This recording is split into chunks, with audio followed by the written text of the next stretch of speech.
Danny, here we are. Next round. How are you? A lot of work you've told me. What's up? Yes. Oh my gosh, this week was definitely very, very busy. I had planned to do a bunch of videos, shameless self-promotion for my own channel, and I have like 5 videos in queue, and it's just been a very, very busy week with work. So sometimes I guess that's how it goes. What are you gonna do?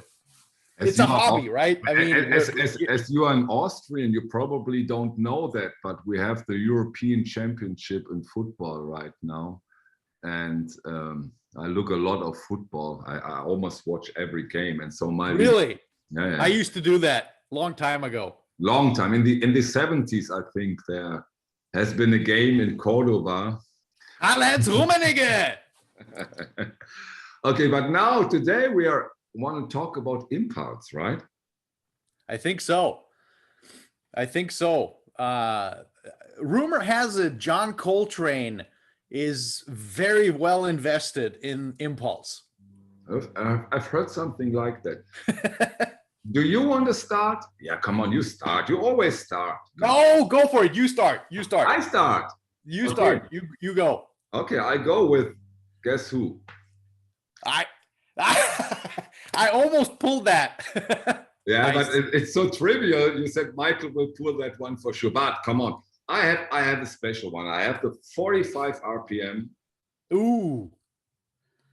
Analog production with a white black spine of this. Yeah, the man who built Impulse. Huh? Absolutely. John Coltrane, A Love Supreme, and quite interesting, quite striking. I also have the acoustic sounds, A Love Supreme, which came out, I think, last year. It's around 1 year now. And I had the ability to compare them now. And guess what then? Which one is better? Is there a better one? What do you think? They're different. I have the same, right? I have both. As well as another title I'm going to be showing you shortly. And they're very different sounding records. It is incredible. It's kind of like Kevin was saying last week, how one tape careful now. Can be made to sound so different. It's stunning. As I'm not a professional reviewer, I say quite frankly, the 45 RPM sounds much better. Yeah. Sorry, but that's how okay. That's how I see it. It definitely has qualities that are unique to that very specific 45 RPM version. We have to talk a bit more on another occasion about 45 and 33. I think for the upcoming years or month, at least months, we won't see many 45s because 2 discs to press, the whole, we don't have enough capacity. So we won't see that many 45s. But in my opinion, up to now, maybe I see it otherwise in 2 or 3 years, I don't know. But up to now, I must say the 45 is still my favorite format. It is. It's I completely agree with you. I mean, I think there is just, so much more information that you're putting into the grooves that, it just comes closer to the original source, right? Yeah, I think whether that's digital or tape, by the way, it's true for both mediums, whatever the source may be. Because I have some digital 45s or some 45s that were sourced from digital, and guess what? It's the same thing. It sounds better than the 33. So I think you just have a larger amount of information in a shorter period of time. Yep, absolutely. Yep, it's the analog way. It's just like tape recorders, 7.5 inch per second versus 15. You get more information per any given time moment that is being captured. I mean, it's analog at its core. So, I love Supreme. One of the most spiritual jazz records, certainly of Coltrane, that I think he's put out. It's a fabulous record, just an absolutely fabulous record. And all those 45s that Chad did back then, guess where they were pressed? Well, most of those at Palace. Really? None. Yeah. It was before he has its own pressing plant. Yeah. So if you, I think the way it works, and I'm sure he'll comment in. Yeah, you're probably right. I haven't looked that up, but you're probably right because those are older ones. You're right. Yes. Yes. If you have, I think he did a repress, whenever that was on QRP or with QRP, but the originals, like I have, like you have, those are all pressed at Palace. Ah, very interesting fact.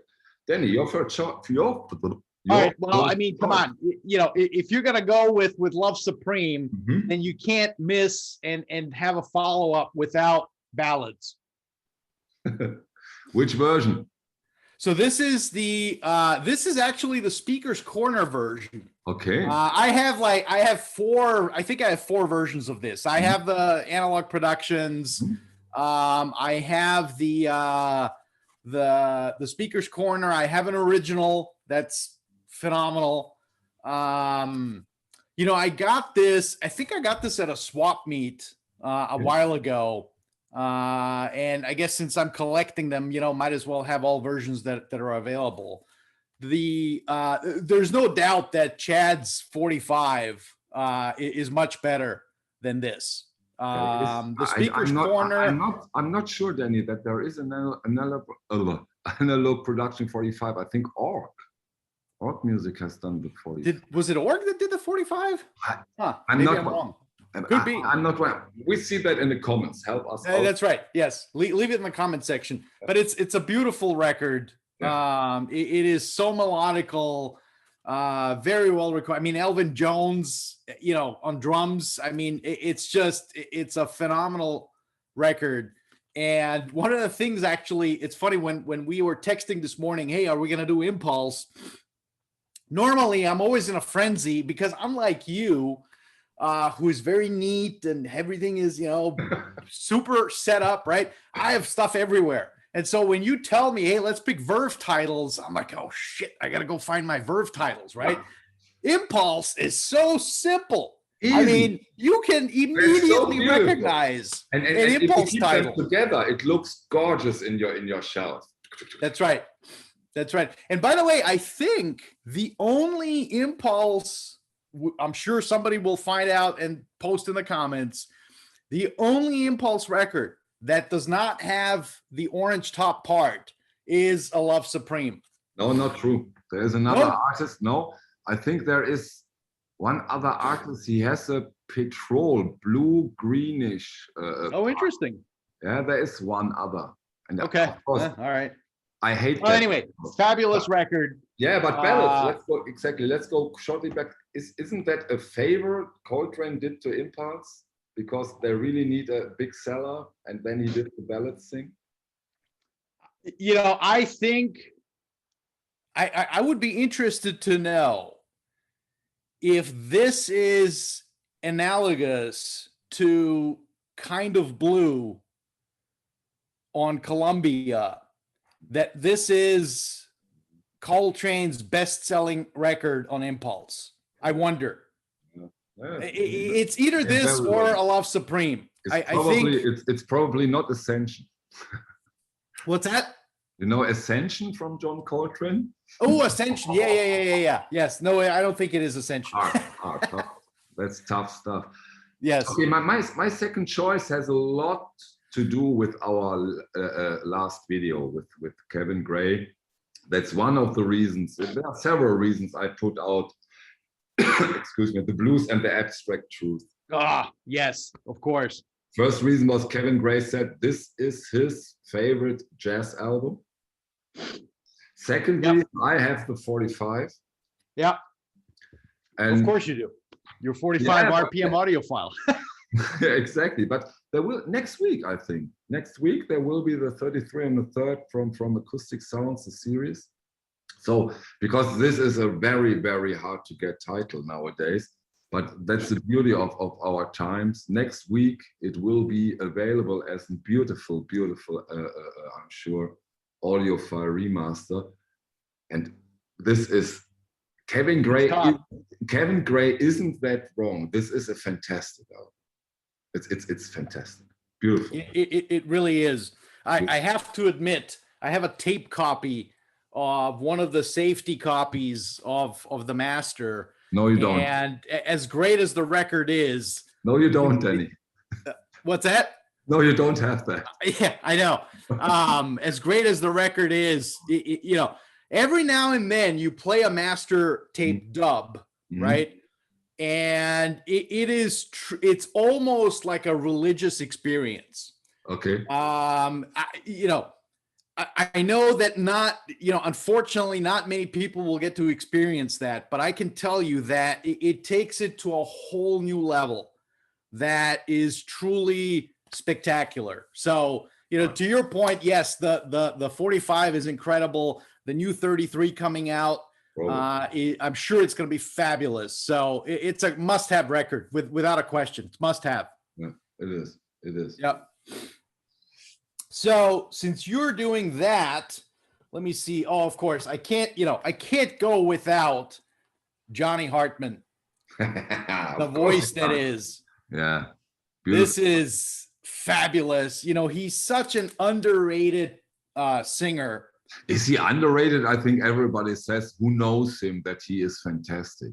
I haven't heard fabulous. Yeah. Fabulous guy. You know, I don't know. I'd love to know more about how some of these people became gold mines and stars, and some just, you know, they put out content, they created incredible music, and they were under the radar, you know, and you know, definitely Johnny Hartman is one of those under the radar personalities.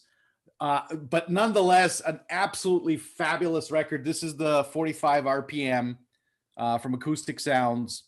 And I play this very often.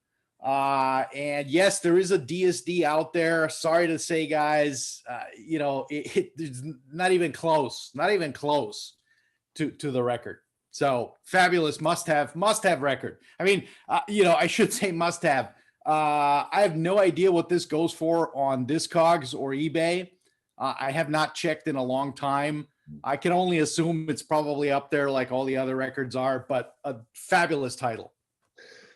But Danny, come on, this is maybe as good as any time to be a bit critical. Be a bit critical with the audiophile remaster labels. You know, I always ask myself when it comes to Impulse, where is Pharoah Sanders? Where is Alice Coltrane? There are so many beautiful, great jazz artists on Impulse, which haven't seen the daylight when it comes to really audiophile remasters. Just in my latest video with the Turntable Favorites, I showed a beautiful Alice Coltrane from Superior Viaduct, Lord of Lords. I think that was her last record for Impulse. But come on, try it. Yeah. I really want to see Pharoah Sanders and Alice Coltrane done by our how shall I put them? The big our guy. Trilogy. Yeah. Our Trinity, our Holy Trinity. Exactly. Yeah. You know, that's a great point you bring up, Michael. I mean, I think, you know, if I put my reissue hat on my fabulous hair. Everybody loves your hair then. Yes, that's right. I have to thank my mother for that. She passed that hair gene on to me. You know, I think your point is 100% valid. I completely agree with you. I've often asked Chad, others, hey man, come on, Alice Coltrane, the 3 records she has, right? The 3 famous ones. And, you know, Pharoah Sanders, there's actually one that I'm looking at on eBay right now. I tell you, I think what it boils down to, they are concerned, my opinion, right? I'm not speaking for anyone. I'm just saying my opinion. I think they're concerned that it's not going to sell. As great as it is, as phenomenal as the sound is, as incredible as the music is, I don't think it's going to be a hot seller. And I think that they will be surprised nowadays. I think could be. You know, you're absolutely right. Hey, what am I talking about? You're 100% right. Those won't be 25K like kind of blue, but hey, come on, we don't need a kind of blue every 2 days. So please, let's not do another kind of blue, please. That's not what I meant. They also can go deeper into the catalogs. Agreed. And still, agreed. No, I completely agree with you. I mean, the Alice Coltrane catalog is vast, and of that, you know, shamelessly, I have to admit the names of the albums, I always forget them. My brain's just not wired that way. I have a hard time remembering titles. I see the covers right in front of me, but the titles I always forget. And so I completely agree with you. I mean, it's plus to your point, what's happening on the used market for these Alice Coltrane records is unbelievable. And that's a good indicator for sales when it comes to audiophile remasters, by the way. Yeah, that's a fair point. Yeah. Chad, Alice Coltrane, do it. We're talking to you. Do it now. Your turn or my turn? Your turn. I think it's your turn. I just did a Okay. Something. What is it? Let's see. Something completely yes, beautiful. That they pull out this record. I'm glad you picked that. It's great. You know, it's not your typical stupid audiophile remaster stuff. It's archival stuff. But they did it first. They did it very decent. Yes. It sounds good. It doesn't sound. And if you consider that the master tape and I don't know the remaster, but the master tape is from the Janitor, and I'm not kidding here. Yeah. An unbelievable story, an unbelievable background of recording and great one. I mean, come on, Thelonious Monk on Impulse. Fabulous. You know, I've been to Palo Alto. I can't tell you how many times over the last 15 years. You know, it's a very interesting place today. Obviously, it's the tech center of the world. Yeah. But back then, it was just nothing special, right? And so, you know, it's funny when they came out with that record. It was recorded at the Palo Alto High School. Yeah. And to your point, I think they just used a very simple. A student set up a tape recorder or something. I forgot what the story is exactly. And the record doesn't sound that bad. Goes to show. Yeah. I for sure, it sounds better than the U2 box set. 100%. 100%. Yes. Yeah. We shall never speak of that again. Good choice. All right. Well, look, frankly, you can't speak of Impulse and not mention this incredible record. Duke Ellington and Coltrane. Come on. This is fabulous. This is the Speaker's Corner reissue. But it's been reissued by did Chad do this? I forgot. Yeah, you did it. You have so many Speaker's Corners from Impulse. Yes. Okay. Are they fabulous? Fabulous record. You know, I'm pretty sure Kevin cut this. I'm pretty sure Kevin cut this because I know he did a lot of work with Kai Zaman at Speaker's Corner, and I'm pretty sure Kevin cut most or many of these Impulse titles that they did, which is one of the reasons I got them when I did. But this is fabulous. I mean, it's Duke Ellington and John Coltrane. I mean, you can't go wrong. It's just fabulous. Must have. But also this Speaker's Corners from this Impulse Speaker's Corner, they are also quite pricey right now. It's not that you can snip with your fingers and have them. They are also, I watched some of them over at Discogs. They are not that cheap. Everything gets so expensive nowadays. Oh man. You know, it's really, I don't think there's a day. Funny story, yesterday I met some friends that I haven't seen in a while, and they have nothing to do with hi-fi or records or any of that.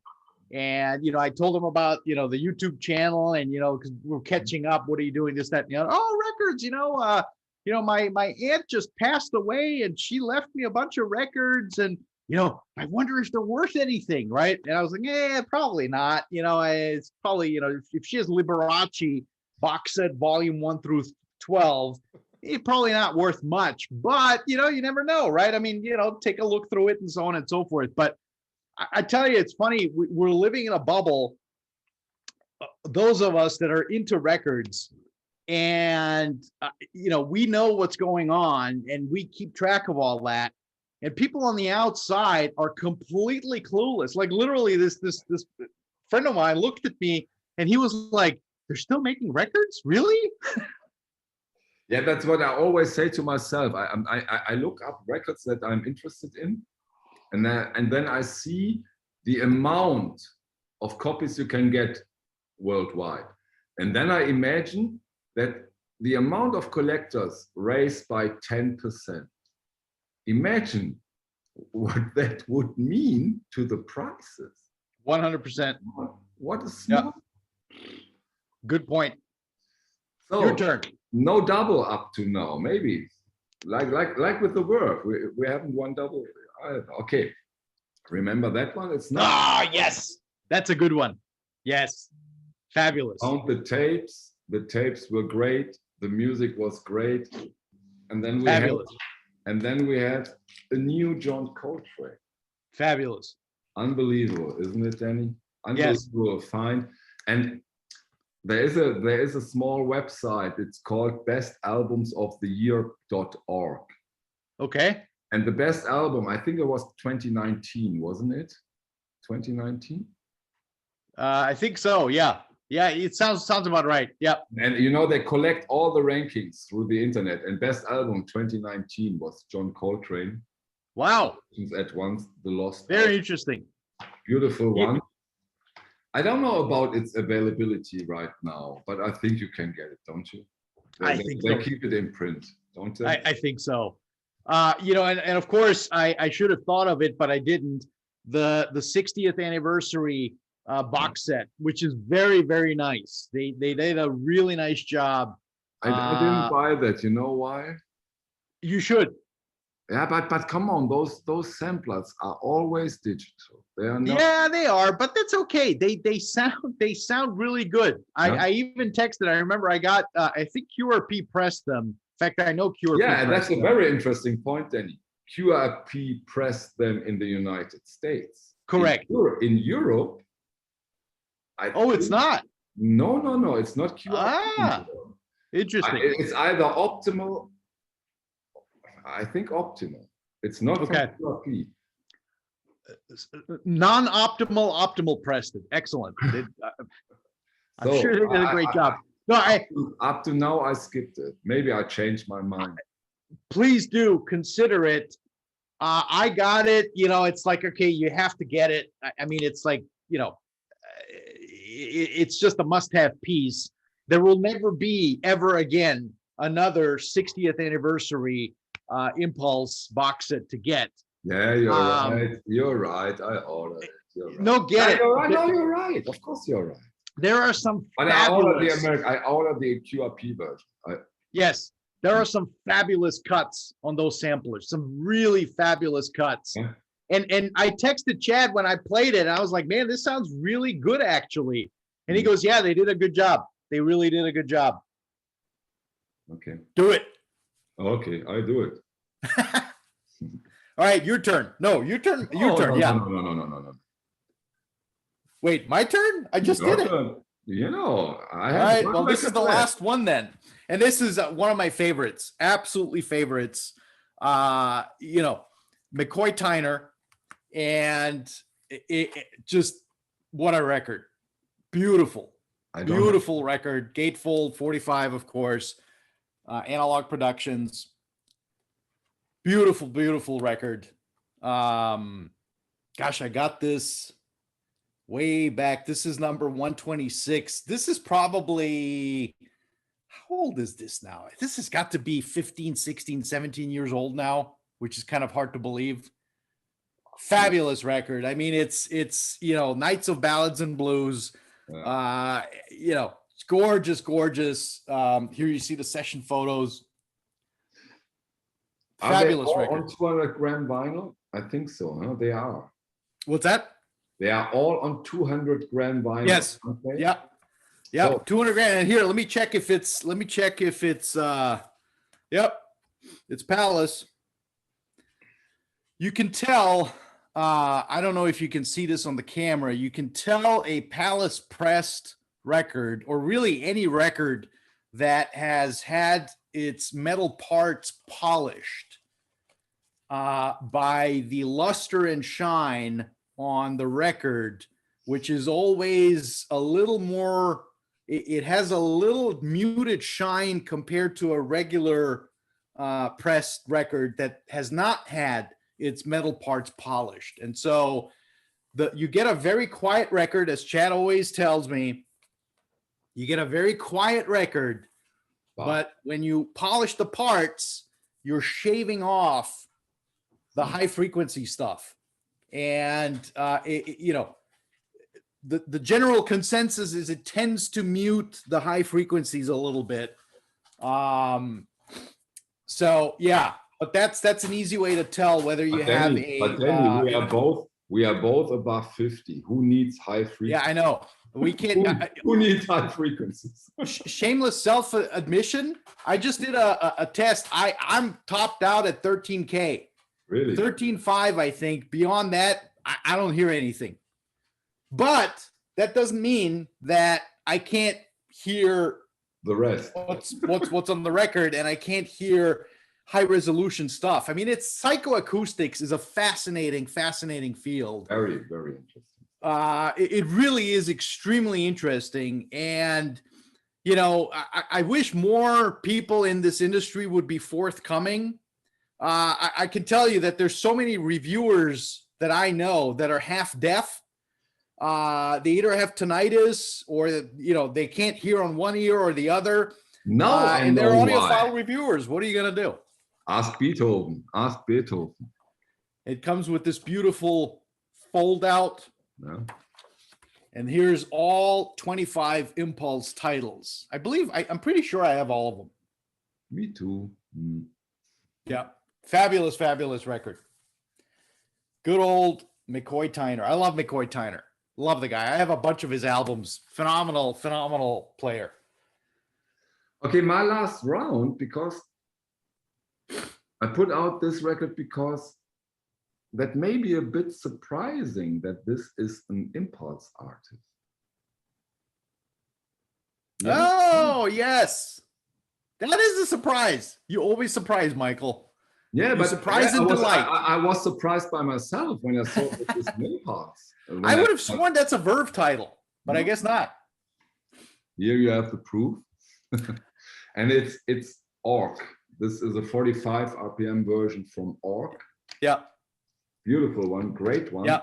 Nice. And you know what annoys me? That they don't agree on one. Oh, on one orange. Yes. Always this, it destroys the whole picture. Come on, guys. I can imagine. How do you sleep at night, Michael? Seriously. I don't. But back to the music. This is really a mellow, easy, beautiful listening, this Diana Krall. Yeah. So, she gets poo-pooed so many times by people that want to be cool, outsiders of the audiophile world looking in. Diana Krall, I've heard it so many times at shows, and it's just ridiculous and all that. And I'm like, dude, just shut up. I have to say, I think her music is wonderful. Everything in moderation, everything in normal doses. Yeah, she makes wonderful music. And I think her music is great. Some albums, just like anyone else, they're hit or miss. Some of the newer ones she's made are, they're okay. And not... it depends a lot on the occasion. Okay? Yes, I don't want to impress a 16-year-old boy with Diana Krall, of course. Well, You won't? No, I won't. Yeah, but on some occasions it's just beautiful, nice, great music on a very high standard, in my opinion. Do Carl and Friedrich appreciate Diana Krall? That's what I want to know. No, I just can take a guess. You know what I think they like the most? That's classical music. Really? Whenever I play classical music, both came over, lay down, and listen. No, really. That's awesome. They like classical music. Wonderful. They're well-educated dogs. Of course they are. What do you expect then? That's What's great. your fifth choice? Come on, man. That's it. 5. Again, because that's funny. We never talk. What do you show? Never ever. And we never have to say, but it will happen. I'm sure one day it will happen. When we do our Beatles, then this will. There you go. We are going to rank our Beatles record. No, we won't. No, we won't. Yep. Actually, funny you mentioned one thing I was gonna say with what was I gonna say? I just had a flash. You just had a brilliant idea and forgot it. I just had a brilliant idea and I can't think of it. Oh, that's right. We are going to have Mr. Ying Tan on one of our shows coming up at some point, who of course is ORG Music, as well as the founding member of Classic Records. So I think it's going to be very interesting to hear Ying's perspective on things. And he's done such a great job with these. Speaking of classical music, they just did a bunch of classical stuff on ORG. Are they out come yet? Out. Are they out? Okay, cool. Yeah, I really want to get them. Yeah. In fact, he also did a Coltrane title that just got repressed. I would get it. I forgot the name again. I forgot the name of the record. It's a double LP 45. Fabulous Coltrane record. And actually, you know what? I think for those label right now, it's so hard. Yeah. To get their stuff pressed. When have you seen that Ave Von from Impact? They announced the new Patricia Barber. Yeah. And they only announced them on CD and digital, and they even don't know when we can have the vinyl. Next year. Terrible. No? I know. It's terrible. It really is terrible. The buyers club that you've put together, we should do a buyers club for pressing plants. Yeah, you're right. You're right. We should do that. Okay, Danny. Good stuff. Always fun to chat with you, Michael. What's that? Any last words? Any last words of wisdom? What are we going to do next? We did Verve, Impulse. We'll figure it out. Now, in the next video, we talk about the best games the German football team ever made. There you go. So you're watching your football. Don't tell me I'm going to be watching the Formula One race at Paul Ricard. Although I kind of stopped getting into Formula One. It's just gotten way too political, like everything else. But I'm looking forward to that. I hope that Verstappen beats Hamilton because I'm kind of getting sick and tired of him winning every one of these damn races with Mercedes. So I totally agree. Totally agree. Danny, that's it. I love it. Michael, you're always a star. We will chat very soon. We do that. Tschüss. Servus. Hau rein. Ja.